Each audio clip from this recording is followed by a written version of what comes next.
রাহুল দ্রাবিড় ছিলেন তখন কোচ, তিনি ধীরে ধীরে সরে গেলেন, ক্ষমতায় এলেন গৌতম গম্ভীর, খিটকেল টাইপের মানুষ।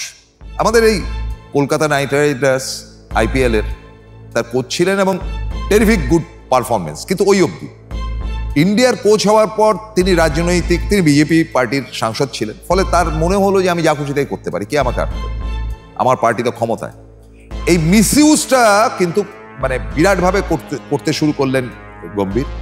সত্যি কথা বলতে কি জানেন তো, গম্ভীরের ক্যাপ্টেন হওয়ার কথা ছিল, দুর্ভাগ্যজনকভাবে তিনি ক্যাপ্টেন হতে পারেননি। সেই রাগটা তিনি ফলিয়েছেন কিন্তু বহু ক্ষেত্রে। তিনি প্রথমেই বোর্ডকে দিয়ে, এবং বোর্ডের বোর্ড মানে হচ্ছে সিলেকশন কমিটির চেয়ারম্যান ছিলেন অজিত আগরকর, তারা দুজন প্যাক্ট হলেন এবং তারা একেবারেই জানিয়ে দিলেন কোহলি এবং রোহিতকে যে তোমরা এবার কেটে পড়ো, অনেক খেলেছ।